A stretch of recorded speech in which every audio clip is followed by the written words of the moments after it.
Okay, well, what I ended up doing is I couldn't get on Facebook, so uh, I went directly to Okay, well, YouTube. what I ended up doing is I couldn't get on. So there we go. Um, so we're on YouTube, and now I just need to share our screen here, and I hope everybody's got the screen up now. You can see it. Looking good. Okay, good deal.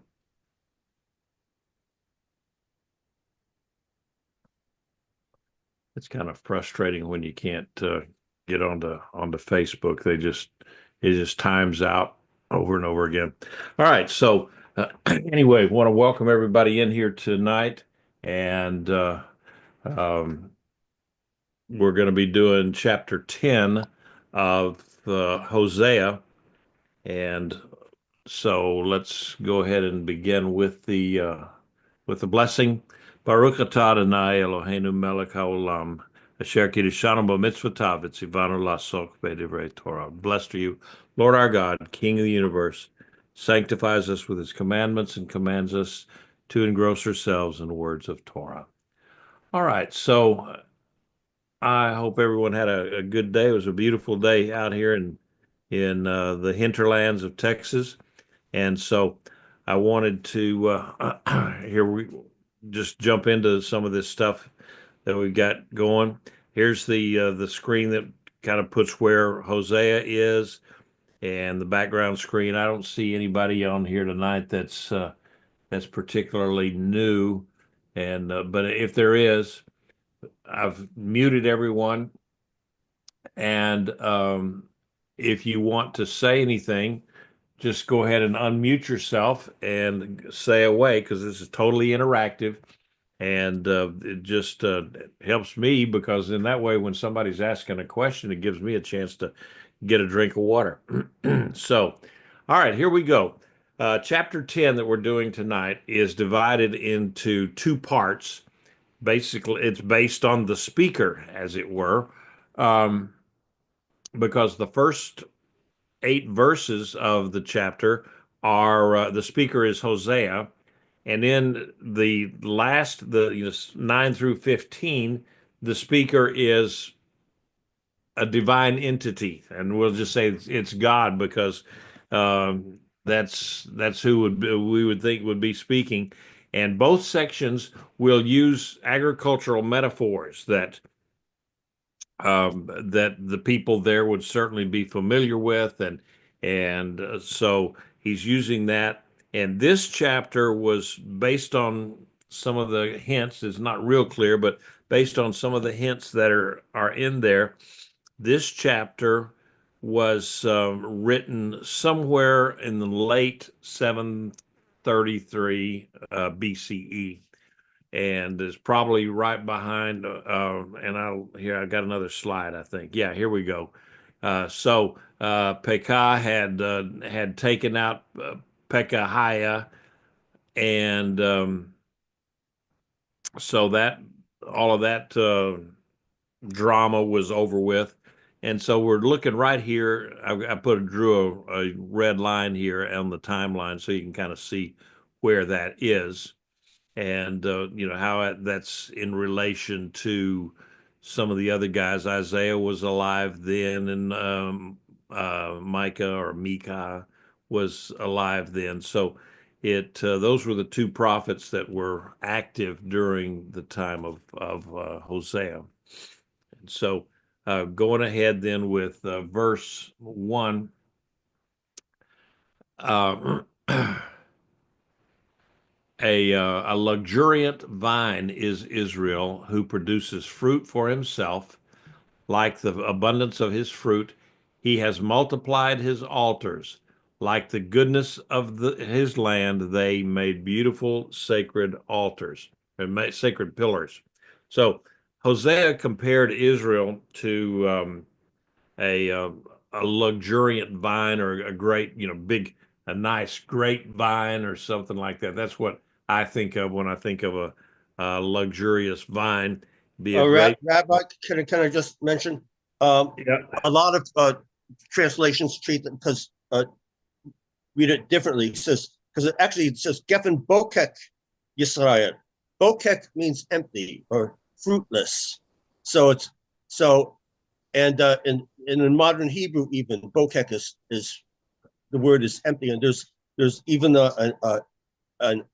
spring called Ein Bokek in Israel, which just means it's like a empty empty spring. So Okay. so so I know some translations say luxuriant. I don't really see it myself, but it's more commonly or more I think more properly uh, should be translated as an empty vine, as a fruitless vine, and then the questions.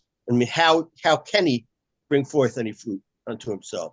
That's I know I, I don't really want to contradict, and I don't know if it Well, really makes much difference in the full context of what we're reading. But okay. Well, I'm just looking at the rest of the verse there. It says right. luxuriant vine who produces fruit for himself, like the abundance of his fruit, he has multiplied his altar. So that would, to me, imply that this was a Mhm. very fruitful, a fruitful vine.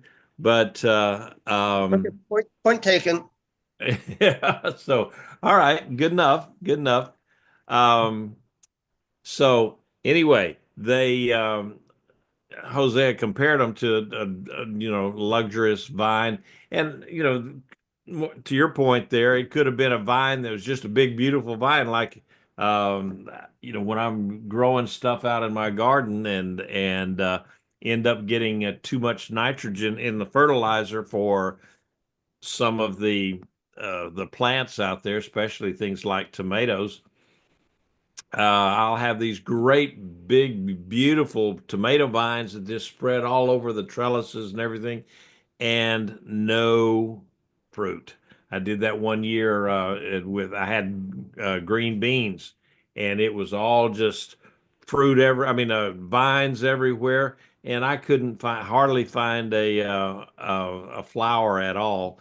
In fact, that particular year, I ended up just cutting down all of the bean plants that I had because it was a combination of probably too much nitrogen, and also the weather turned out so hot that almost nothing was budding, and so I had to drop back and punt. But anyway, whatever. The idea of a grapevine is a common figure for Israel, and there's other places we're talking about that. And so, basically, God had planted Israel in Canaan like a vine, and then blessed it with fruitful fruitful prosperity. And but it seemed like the more that he blessed Israel, the more the Israelites then just kind of went off the rails, and they had more altars and sacred pillars in order to honor the gods of Canaan. So that was kind of the sad part about it, was that here God was blessing them. The God of Abraham, Isaac, and Jacob was blessing them, and yet they were attributing all those blessings to these local little g gods. And so that was one of the things that ended up uh, causing their demise, is because of that very fact there. So um, here is an example of the sacred pillars that they had. Here's an altar. I think that may be an altar there and there. This particular one here at Tel Gezer was purported to be a center for a child sacrifice, Molech type child sacrifice in Canaan. So that was a terrible, terrible place there. All right. So said their heart became smooth. Now they will bear their guilt. He will break down their altars. He will destroy their sacred pillars. This one, this one was kind of hard uh, to translate in a way because it says their heart became smooth. That didn't jump out to me as being um, something that would be bad, bad or good. I don't know, a smooth heart, but in the Hebrew and so forth, it turns out that the word there that they're using there for a smooth heart, and it was translated several ways, is halach, and halak means slippery or smooth. So in that regard, yeah, a smooth rock or smooth heart would be something that would cause someone to fall. I can remember hiking in the backlands of Australia one time, and my wife and I were trying to find these waterfalls and ponds and stuff like that. Mm.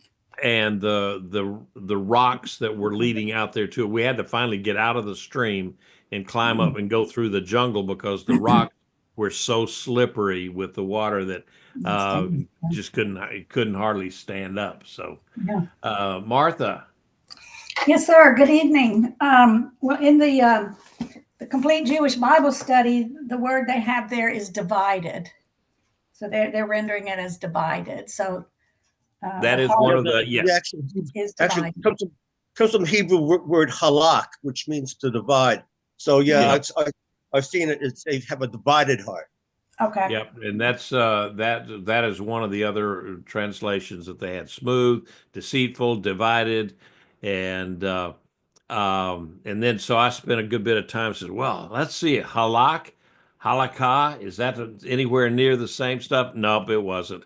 It has nothing to do with the other. Halakha is where is the way that we walk out something, the way that you follow God's commandments. It's the halakha, and it has nothing to do with this here. But took me a while to make sure that those two were not related, and they're not.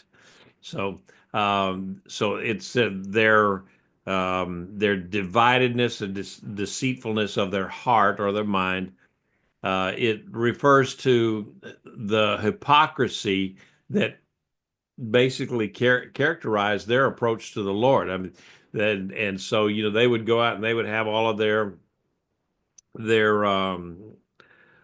ceremonies and rituals, but in their heart they were not following the Lord, and so in it was totally hypocritical of Israel. It was kind of a false worship. We see that sometimes today where people will um, go to church or synagogue or whatever to that's they check off on their weekly bucket list, and then they don't really live a holy life later on. Um, J. Vernon McGee, who I've mentioned him before. I used to like to listen to him, and he's still on. He's been dead for I don't know 20, 30 years, but he's still all of his broadcasts are still out there. And he says, "My friend," and you got to okay. And I'm not going to do it with that gravelly voice that he has, or I wouldn't be able to go on. He says, "My friend, you cannot go to church on Sunday and sing 'Praise God from whom all blessings flow,' then walk out and on Monday morning you go to your work and take His name in vain, lose your temper, use His precious name to damn everything that irritates you." That kind of divided living is exactly the same kind of divided heart that brought judgment upon Israel. And I thought that was well spoken there by J. Vernon McGee. And if you ever have a chance to look him up, sometimes he goes through verse by verse, kind of through the whole Bible. I think that's what it's called, is through the Bible. Maybe some of you have heard it before, but he's pretty interesting guy, and he has some good insight into things. So, verse 3, surely now they will say, we have no king, for we have not feared Adonai the king. What can he do for us? So, as a result of the approaching invasion and all of their problems, and you have to remember that Assyria had made a series of invasions or intrusions into that area, against Syria, against Judah, against Israel, and so forth. And so they had not yet come in and just wiped everything out and taken over everything, but they were just making little intrusions. And so they could see what was happening. Israel could see what was happening, and that their whole national structure was cratering around them, and that her king would be removed. And after he was removed, then the people, as a result of all that, in the aftermath of all that, they would recognize that it was their own unfaithfulness that was the basis for this judgment. And so, but it's too little, too late. They were not going to be able to say anything or do anything now, and so they would just came up with the realization that well, not even a king. There's nothing that can help us now. Not even a good king could help us at this point. And so that's what Hosea was saying there. And they said they spoke words, empty oaths to make a covenant, but judgment springs up as hemlock in the furrows of the field. So the people had not been true to their word. They had broken covenants that they had made with one another, and so consequently, God's judgment was as inevitable as poisonous weeds growing up in the furrows of their fields and choking out the crops. His judgment would kill the people just as sure as poisonous hemlock weeds will kill anyone that eats them. And so God's judgment was going to replace his blessings. And there's another view that you can look at this and say that the weeds or the hemlock that comes up is representative of perverted or corrupted justice, where you have a semblance of justice, but then, as it turns out, it's not just, it's not true. And so what it does is it destroys the innocent people, and then just enriches the wicked. And we today, I think we would call it lawfare, and I think we know a little bit about that. And the reference to hemlock in the field is also mentioned by Amos, and it was in Amos, it was to mean justice that is corrupt, is poisonous. And when people are sometimes people say to me, they're talking about diet and eating, and we all eat only natural things and so forth. And I remind them that, well, hemlock is very, very natural, but it can kill you too. So uh, don't get after me because I like my cheeseburgers and fries. Okay. So anyway, Hosea 5, chapter 10, verse 5 says, the inhabitants of Samaria will quarrel over the calves of Bethaven. Indeed, its people will mourn over it, but its priests will tremble over it, for its glory will surely depart from it. Now, here in this case, when God destroyed Israel's altars, in verse 2, specifically the golden calf at Bethaven, or Bethel is another word for it there. The Israelites who lived in Samaria, Israel's capital city, would they would fear, because okay, if this as it turns out, the Assyrians came, and Bethel was not nearly as well defended or as well suited and situated as was Samaria. Samaria was up on a plateau, and it was fairly, I mean, easier to defend. But this place in Bethel was not. It was just on a little hill, and it was easily conquered. And but this Beth Aven may stand not only for Bethel, but also the entire official semi-pagan religious setup that was in place there in Israel. They had the trappings, some trappings of Judaism, but at the same time, they still had the high places, the pillars, the altars, and so forth that were used by the people of Canaan to make up offerings to Baal. So, um, so the people would mourn, and then these priests, these priests were kind of charlatans too, because while they said that they served God, well, then they also would offer up offerings to the various little g gods, and here they got their golden calf right in front of them, and they would still honor that and um, offer up sacrifices to in front of this golden calf. And so once that golden calf was gone, the Assyrians hauled it off. Well, then what else do they have? It's kind of like uh, later on when the temple in Jerusalem was destroyed.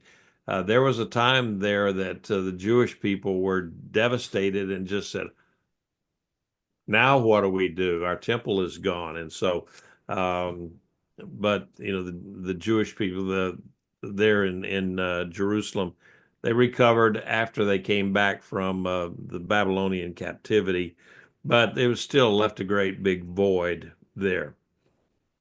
So, verse 6, it also will be carried to Assyria as tribute to a warring king.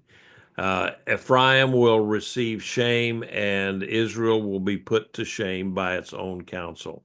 Now, what does this mean? All right, so the Assyrians were going to come in through there, and they're going to carry off this golden calf, because here it is. It's a big golden thing. Now, whether it was, I doubt if it was solid gold. It was probably some kind of a wooden carving that was clad in gold, but still, it was gold, and it was shiny, and it would have been something that they would have carried off, like the Romans. Titus carried off the menorah when they sacked Jerusalem. That's just what conquering kings did. They carried off all of the gold and silver and all of the booty that they could carry off, and so the Assyrians would bring it back home to honor their king in Assyria, as well as also their native deities in Assyria, because every nation, every people group had their own set of little g gods. Some of them, sometimes they overlapped and they were the same ones, but many times then you would have regional deities, but the Assyrians would bring this stuff back to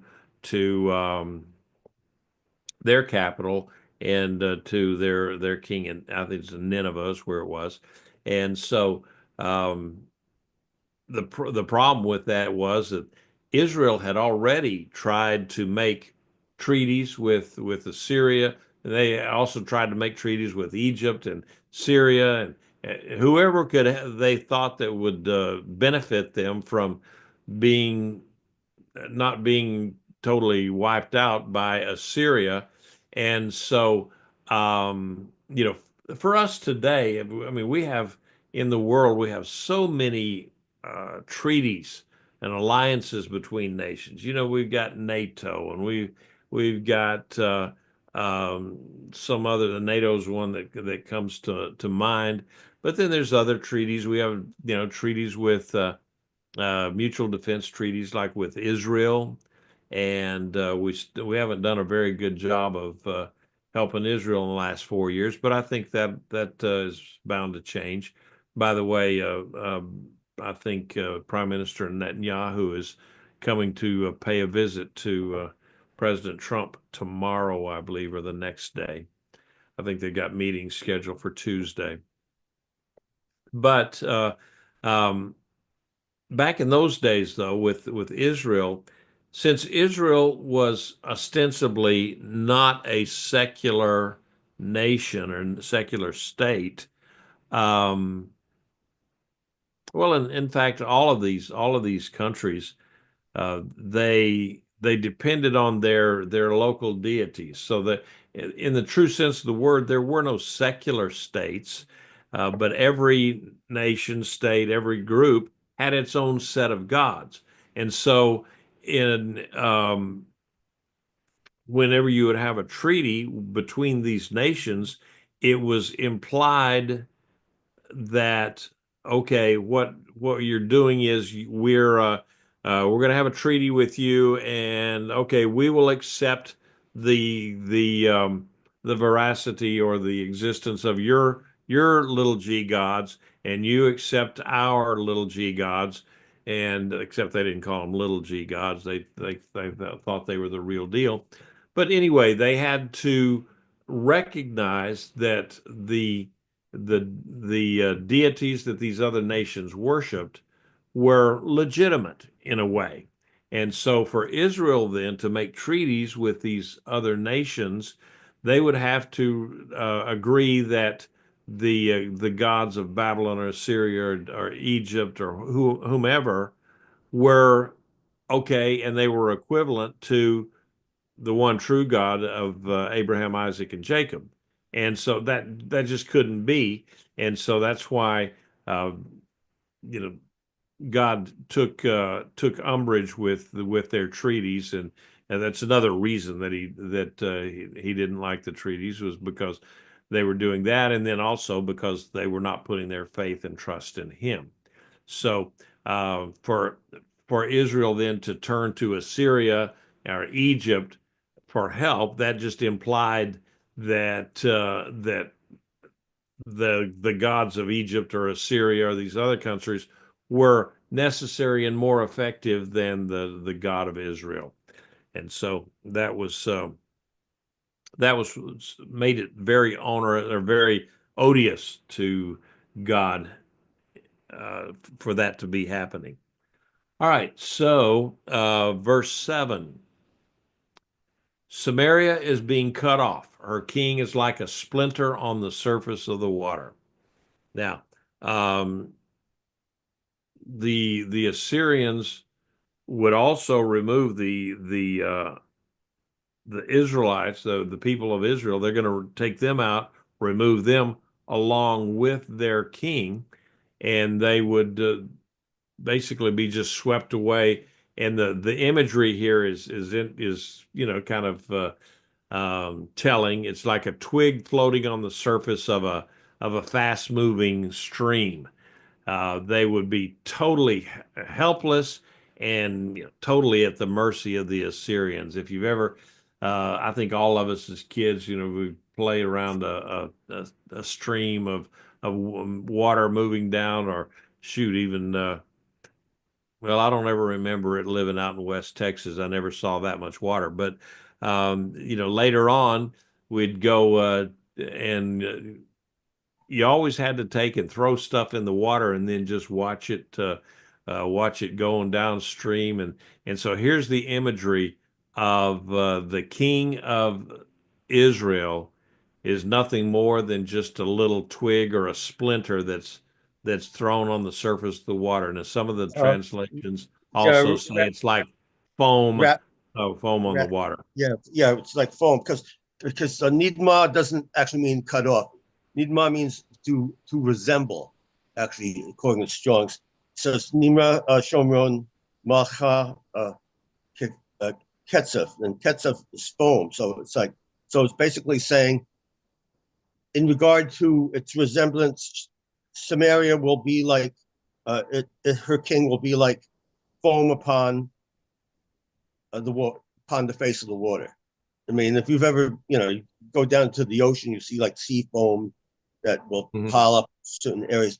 I mean, it's like it's it's going to be like nothing. It's going to be as nothing basically because the foam is Right. like, you know. So yeah. That word ketzef is properly translated as foam. It's You I asked don't the question, has a rabbi ever been down to the ocean? no, well, I'm not. I'm sure he has. I'm sure he has. But He lives there. and Oh, man. even on a stream, you'll see where just Sure. blossoming jetsam will be upon the water. It's basic saying just that the Oh yeah. It's Sumerian king is going to be like it's going to be like nothing. I mean, yeah, it's the imagery. doesn't really. I mean, doesn't really affect the gist of what you're sharing. But I just Yeah, well, and like I said, I looked it up there because I like that imagery, and about half the translations I looked at said a twig floating on the water, and another one said no, it's a little more like um, foam on the on an ocean wave or something like that, or in water where you get a little bit of foam and then it just dissipates, it's gone, and so that's kind of what the whole idea of all of that majesty and pomp and circumstance of Samaria and their kings and their royalty and so forth is just here one day and poof, the next day it's gone. And so that's the imagery that Hosea is trying to come up with is that, and so there were uh, basically three centers of authority up in the north in Israel, and that was the king, their cult religion, and their capital city. It had become its own thing, and so the final two verses of these passages announce that the fulfillment of the covenant sanctions against each of these. Uh, Beginning in 7, the first part of verse 7 is going to be with the capital, and so they're coming along there, and it's all going to be destroyed. So the verse 8, the high places of Avin, the sin of Israel will be destroyed. Thorns and thistles will come up on their altars, and they will say to the mountains, "Cover us," and to the hills, "Fall on us." So the Assyrians would also destroy the sites of the idolatrous shrines at Avin, and where the Israelites had sinned. And it's kind of ironic in that when the Israelites entered the promised land, the Lord had told them, commanded them to go in there and destroy all these places, cut down the groves, destroy these pillars and these altars on the high places, just get rid of them all. And yet they didn't do it. And so here it is, thousand, well, no, 700 or 800 years later, after coming into the land, that Israel didn't destroy them. Israel didn't obey God's commandment, but these sinful Assyrians are going to come in there and destroy all of these pagan altars, and it's just kind of ironic. And then um, it said the pagan altars would be overgrown with wild thorns and thistles. What comes to mind when I think of that is the old one of the real old Walt Disney movies of like Sleeping Beauty, where she's on the slab there, and then the thorns just kind of all grow up around her and kind of a cocoon over a Sleeping Beauty, and then that's when Prince Charming has to come through and cut through it. And why he was going through there because he couldn't see her, but anyway, that's the imagery that I have in my mind. Either that or if you've ever been to Georgia, and run into something called kudzu. That's another thought of how vegetation will just grow up over and just cover things. So this was, in a way, this was God's way of saying, okay, this is the end of idolatry in the northern kingdoms, because in Israel, because of course uh, they uh, they were gone, the Israelites were gone, and they had the pagans in there, and then later on, after the Babylonian exile, they came back, resettled the land, and Israel, Judah never had a problem with idolatry again. They had other problems, but idolatry was not one of those. And so this was also bad. The terror of this judgment of cutting down all of their high places, their pillars, and everything that they held dear was so horrible to the Israelites, the people of Israel, that they would want the mountains and the hills to just cover them, bury them, because they would prefer death to the life that was fixing to come on them from the Assyrians. Probably not a bad thought, because a mountain falling on you would probably be quicker and less painful than the death that would be visited upon you by the Assyrians. So, verse 9, from the days of Gibeah you have sinned, O Israel. There they took their stand. Will not war over sons of iniquity overtake them in Gibeah? So, if you remember, Gibeah was the place where um, the Levite, there was a Levite, is in Judges 19 is where it's at, but there was a Levite whose concubine. Now, that's a problem in itself already, but he had a concubine. She ran off and went back home. Supposedly, she was unfaithful to him, so he went back, gathered her up, and was taking her back home. And they get to Gibeah, and the mob there in Gibeah wanted to go out, and they were. Okay, they were sodomites, they were homosexuals, and they wanted to have their way with the Levite of all things.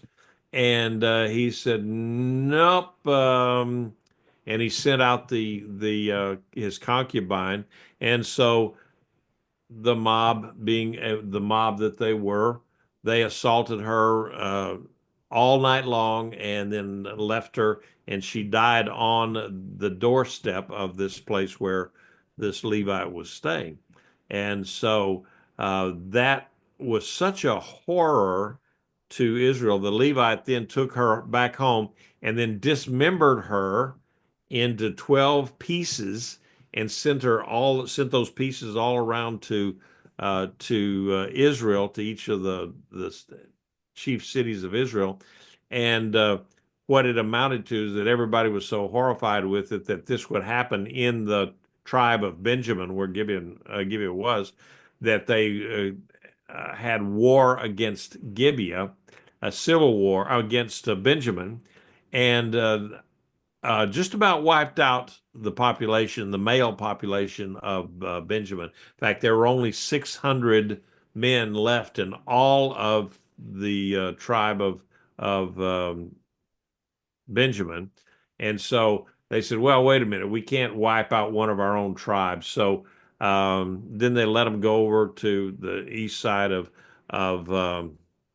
to Gilgal, and they capture as many women as you want, and you can have them. And so, I mean, that wasn't right. They captured about 400, and then they had to go and find 200 more someplace. And so it was just a nasty time in Israel. This is one of the worst stories of all in the Bible. If you could pick a worse story, I don't know what it might be, but this is one. And in the end of Judges, there, I think it was appropriate that it says, and every man did what was right in his own eyes. There you said there was no king in Israel, and every man did what was right in his own eyes. It's just a totally sinful, wicked place to be. Was in Israel during those times. It was savagery, is what it amounted to, and so the Israelites had sinned consistently since those days of that atrocity. And this was, I mean, my goodness, this would have been about 500 years maybe before um, or before this. This would have been about 500 years before the time of 733, something like that, 400 years. It was generations. It was before Saul became the king, and it was in the time of Judges. So it's been a long time, and the people there in Gibeah had really not repented or improved their moral standing whatsoever, and so they were still an evil group there in Gibeah, and a dangerous group.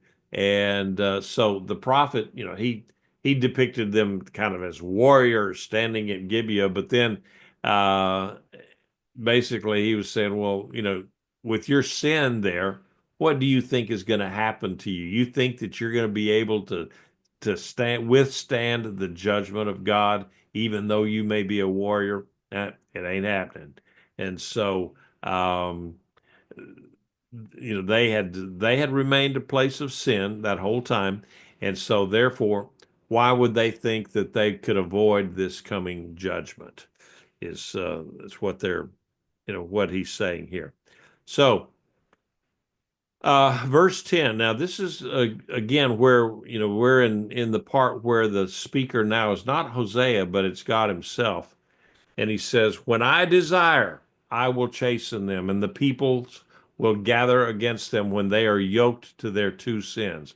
So, it was basically at the Lord's chosen time. He's the one that's going to choose when and where, what, and all that to discipline these people and the people of Israel as a whole, and Gibeah for certainly.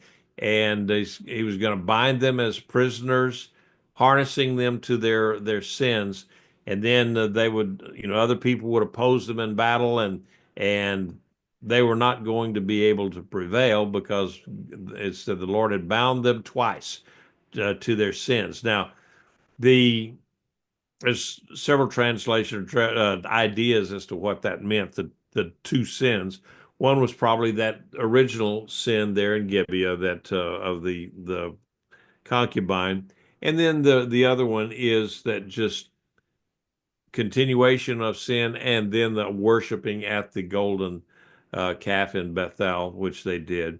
And so there's another view, one of the other scholars that said that he looks at it as refers to the sin of forsaking God and the sin of forsaking His appointed Davidic kings. Yeah, I don't know. That one seems to be a little bit more of a stretch. I'm not really sure, but anyway, that's what those things could mean. We don't really know for sure, other than the fact that God was coming in and He was going to clean house. So, verse 11: Though Ephraim is a trained heifer that loves to thresh, I put a yoke over her fair neck. I will make Ephraim pull. Judah will plow. Jacob will drag a harrow by himself. All right, so here again, we've got these agricultural pictures that the people would know well. And so he compared Israel to a cow, which is appropriate because then they got this golden calf up there that they worship. And it was like a trained heifer that likes to thresh. She's going to be happy threshing grain because all she had to do is drag this little board, kind of called a threshing sled, and just drag it around in a circle over the grains that they had, the stalks of grain that they had put out there, and that separates the grain from the stalks and so forth. And so that was easy. Plus, then the heifer was allowed to eat some of the grain as she's going round and round in circles. So, but Israel had abandoned this relatively easy task, and um, because of their actions, ended up being yoked to a much heavier burden because of their sins. So, said the Lord would place a different yoke on Israel's neck and force her to engage in extremely hard work of pulling a plow. And so even Judah was included in this judgment. And so when they say the word Jacob, that's referring to the northern kingdom. And so this is kind of a figurative portrayal that the nation's threshing corresponded to the service to the Lord required within the covenant relationship. You remember what Yeshua says, "Come, take my burden on you. My yoke is easy and my burden is light."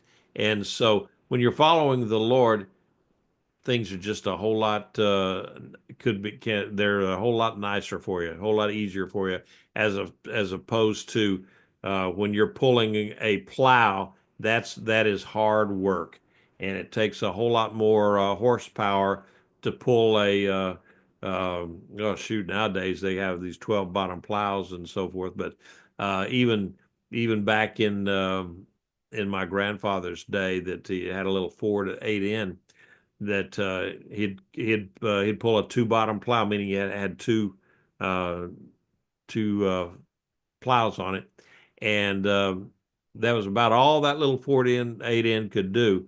And so it's hard work for the cattle to pull that kind of stuff. So and so the plowing then would rep it would represent the life under exile, and how the bondage of exile. That was not going to be a good time. All right, said, and there's a picture of a guy that he's he's got a couple of cows there, and they're going around and just rolling over the grain. And what that does, it separates the grain from the stalk, and then also the husk. And then they'll take that, they'll pull the stalks away, and then they'll pull the grain out there, and then they'll throw it up in the air on these basket with these big basket things, and the wind will blow the chaff away, and then they'll be left with the grain. I don't know what they do with the cow poop, but that's somebody else's problem. All right, so verse 12. Sow for yourselves righteousness, reap in accord with covenant love, break up your unplowed ground, for it is time to seek Adonai until he comes and showers righteousness on you. All right, so what we find here, this is a call. Even in the midst of impending judgment, God is still saying, come on, guys, come back to me, come back to covenant loyalty. And so that there's still that possibility of repentance and blessing. Remember, he said that God is not willing that anyone should perish, even back in those days. And so he's urging Israel to seek the Lord by cultivating righteousness or justice, and in reaping his unfailing love, his chesed or loyalty. And the word showers of righteousness compare God's future gift of righteousness or just treatment in the form of deliverance, and they compare that to like abundant rain. So verse 13, and he's also said to break up the unplowed ground, and that to me says, well, just prepare the ground. When I'm doing something in the garden, I can't just go out there and throw the seed on the ground and expect a good harvest. You have to do things with the ground. You have to kind of turn it up, make it available to the seed, for the seed to get in there and sprout.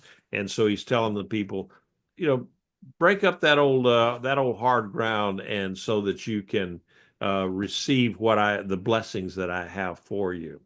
Verse 13, you have plowed up wickedness, you have reaped iniquity, you have eaten the fruit of delusion, for you have trusted in your own way in the multitude of your mighty men. So again, this farming metaphor is continued, and he's talking about Israel's current situation. And this is what is happening here. Israel continues to try to make these foreign alliances and treaties rather than to rely on the Lord. And so instead of sowing righteousness and doing the right thing so that they could reap God's blessings and his steadfast love, they were still sowing wickedness. And because of that, what can you expect? You're going to reap what you sow. You sow bad seed, you're going to get bad plants. And so the what is it? The New Revised Standard Version or whatever, NRSV.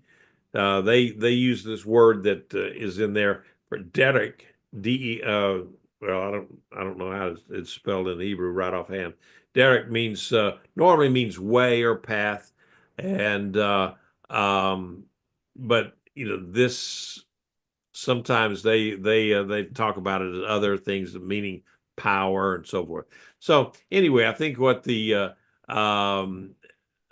saying is the better translation would be saying like, okay, because of the Derek, the way that you have approached all of this, and you think that because you got a multitude of warriors, you got alliances with armies and so forth on your side, that you're okay. But he said that behavior is not going to work, and you should have come to the Lord. He would have been the one to pull you out of this and to save you, and not your own power. You remember he said he says it's not by might and not by power, but by my spirit, says the Lord. So what in Psalms 133, I think it says a king is not saved by his great army, a warrior is not delivered by his great strength. So just because you got a superior military strength does not mean that you can run off and be contrary to the ways of God. All right, two more verses here.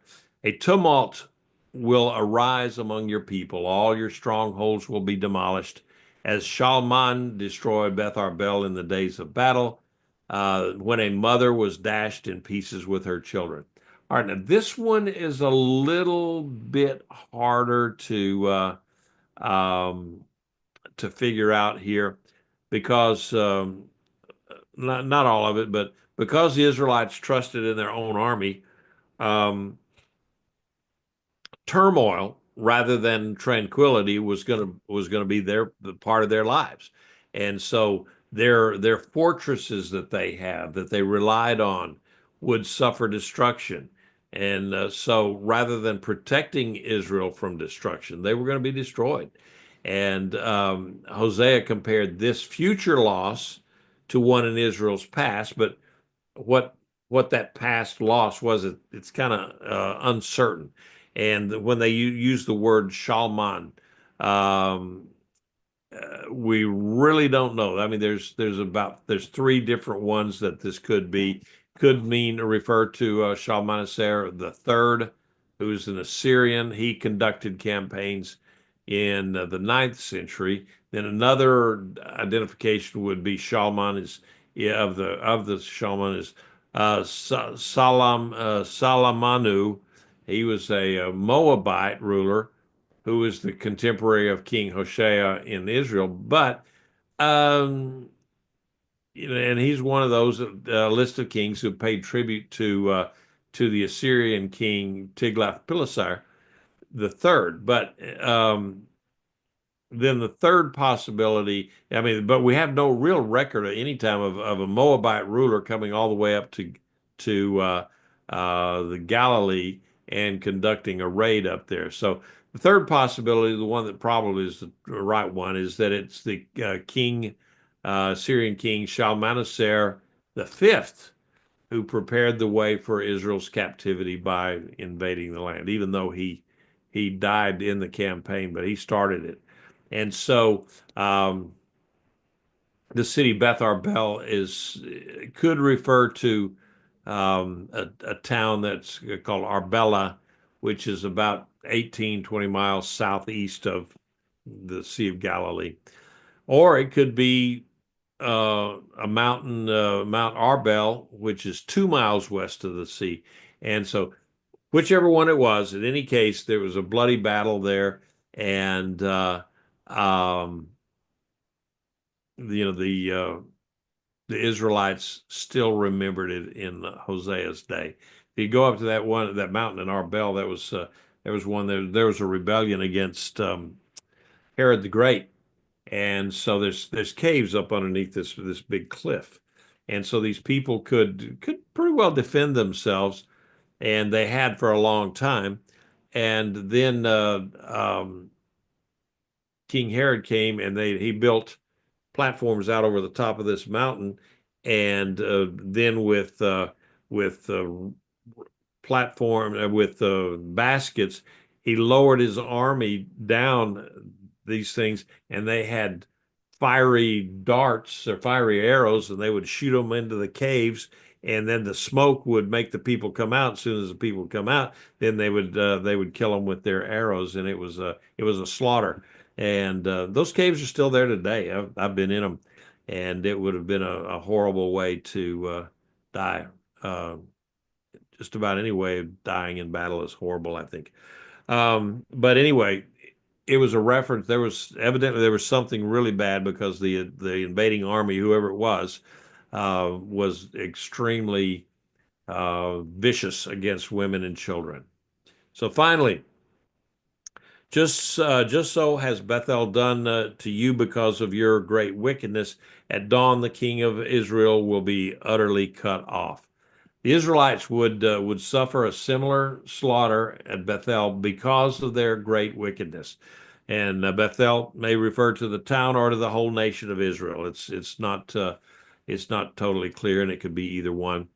And so when her destruction would occur, when the day dawns, that's the meaning. Meaning at the very beginning of the campaign or the battle.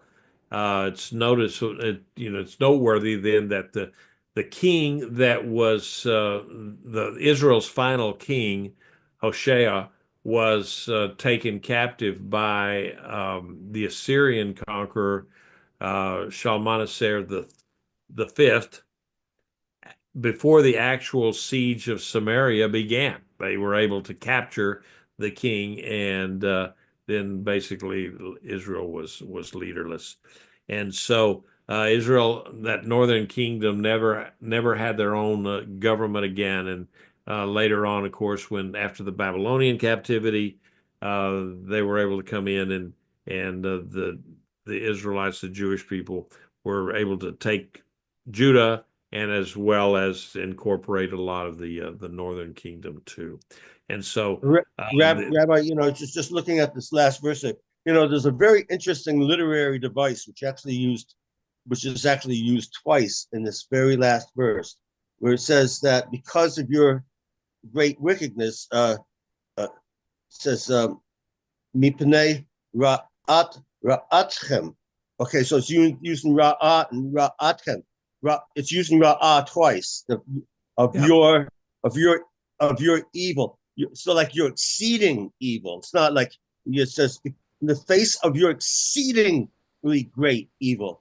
And then it says because of that, need ma. And basically in being destroyed, you will be destroyed. You will be utterly destroyed. It's because it's using that same doubling effect, which it's a literary device that we see in Hebrew quite often, where the Lord will double up a word to really emphasize the terrible evil that they did, and because of that terrible evil, that is the degree in which judgment is going to come upon them. And I mean, this entire chapter, actually, the whole thing is, I gets me thinking about Spider-Man, where he says, when you, great power, with great power comes great responsibility. Israel is a chosen nation, and because of that chosenness, there's a higher degree of responsibility placed upon them. Remember the story of Nadab and Abihu, who already had high positions. They were Levites, right? But that wasn't enough for them. They wanted to be like priests and go up and offer fire in their censers and offer that before the Lord. And God judged them. It says, if you're going to be given given a great position in God, you've got a greater degree of responsibility. I mean, we've all seen Fiddler on the Roof, right? And of course Tevye, he's lamenting to God, says, God, he says, I know we're the chosen people, but once in a while, couldn't you choose somebody else? Yeah. So it's like that. And even in the New Testament, we've seen James who says that, like, let not many of you become teachers, because we shall incur a stricter judgment. So it's like, not It'd be easier necessarily. Don't be aspiring to high position, because well, to like whom much is given, much is required, and amen. Yeah. so this idea of what he's using here is because of your evilness, is one way of um, anyway. But anyway, I'm going to finish up grossly here with a picture of it's a relief of the siege of Lachish by yeah, I think it was Shalmaneser. But anyway, they what they did with some of the survivors of Lachish, they impaled these guys on poles, and they just didn't stick them in the stomach and stick them up on the pole. No, they would stick the poles in their rectum, and then these guys would be up on that pole. And then to make it even worse, they would put little platforms just dangling so that they could maybe try to lift themselves up off the pole, but they couldn't do it, and it would take them sometimes 3 to 4 days to die that way. So I mean, terrible slaughter. And Vlad the Impaler, Count Dracula, employed the same kind of tortures later on, centuries later. But yeah, these were bad guys, and they, as bad as Hamas and Hezbollah and those guys are, they're pikers compared to the Assyrians. They were terrible. So anyway, that's the end of the lesson tonight, and so we'll end on that really high note there. So we'll see you next week. Now I can't remember. Next week is not the Super Bowl, is it? Somebody tell me. I don't know. I thought it was around the February 9th or 10th, somewhere in there. I don't know. It's the 9th. I looked it up. It's the 9th. Okay, it's next weekend. Yeah. All right. I'm prepared not to have class next week so that you guys can watch the Super Bowl. I know a lot of guys really enjoy watching that stuff, and that's fine with me.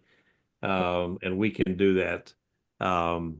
So Carl, you had a comment or something?